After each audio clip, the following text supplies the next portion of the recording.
Teori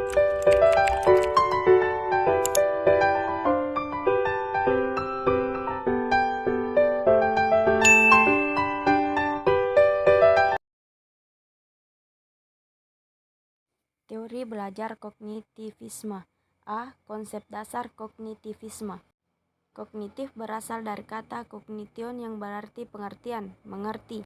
Istilah kognitif secara umum sekarang digunakan sebagai salah satu ranah kaitannya dengan manusia yang mencakup semua bentuk pengenalan yang meliputi perilaku mental yang berhubungan dengan masalah pemahaman, memperhatikan, memberikan, menyangka, pertimbangan, pengelolaan informasi, pemecahan masalah, membayangkan, memperkirakan, berpikir, dan keyakinan.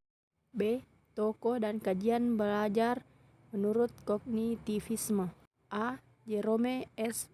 Brunner. Jerome Seymour Brunner adalah imigran dari Polandia yang dibesarkan di New York. Brunner adalah seorang ahli psikologi kognitif yang memberi dorongan agar pendidikan memberi perhatian pada pentingnya pengembangan kognitif. Menurut Brunner, anak harus belajar aktif di dalam kelas. Anak harapannya belajar dan menemukan discovery learning. B. David P. Ausubel. David P. Ausubel merupakan tokoh kognitivisme yang melakukan kritik terhadap teori neo-behaviorisme dan mengembangkan teori belajar bermakna. Menurut Ausubel, ada dua jenis belajar. Satu, belajar bermakna, meaningful learning, dan dua, belajar menghafal, rote learning. Belajar bermakna adalah suatu proses belajar di mana informasi baru dihubungkan dengan struktur pengertian yang sudah dipunyai seseorang yang sedang belajar. C. Kurt Lewin. Kurt Lewin sebagai salah satu tokoh kognitivisme menggambarkan teori belajar medan kognitif dengan pusat perhatian pada kepribadian dan psikologi sosial. Lewin mengemukakan bahwa setiap individu berada dalam suatu medan kekuatan yang bersifat psikologis yang mana disebut sebagai ruang hidup di mana individu berada.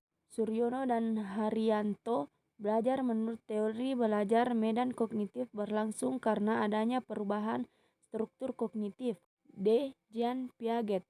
Jean Piaget mengembangkan teori yang disebut teori perkembangan intelektual atau teori perkembangan mental.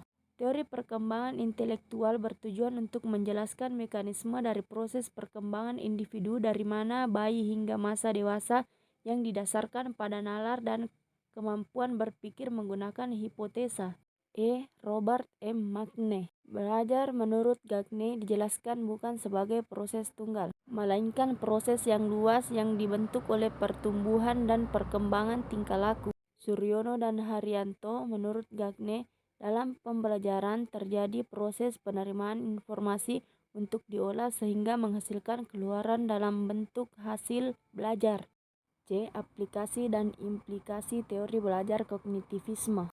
Aplikasi teori belajar kognitivisme dalam pembelajaran yaitu guru harapannya bisa memahami peserta didik bukan sebagai orang yang sudah dewasa dalam berpikir. Anak usia prasekolah dan awal sekolah dasar belajar menggunakan benda-benda konkret. Keaktifan peserta didik sangat dipentingkan. Guru menyusun materi dengan menggunakan pola atau logika tertentu dari sederhana sampai ke kompleks.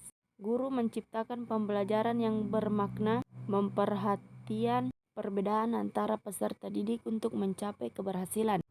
Implikasi teori behaviorisme dalam pembelajaran adalah seorang pendidik harus dapat memahami bagaimana cara belajar yang baik, sebab peserta didik tidak dapat memahami bahasa bila tidak mampu mencerna dari apa yang sudah didengar atau yang ditangkap.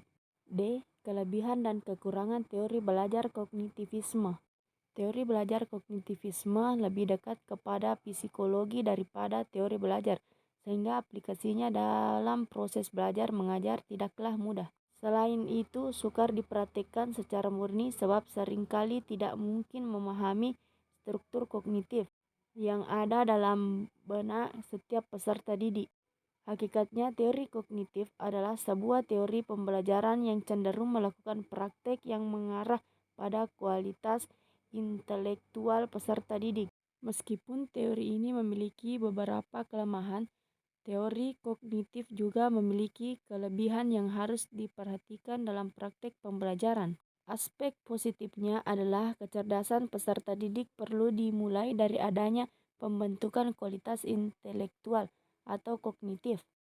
Sekian yang dapat saya sampaikan, lebih dan kurangnya mohon dimaafkan. Wassalamualaikum warahmatullahi wabarakatuh.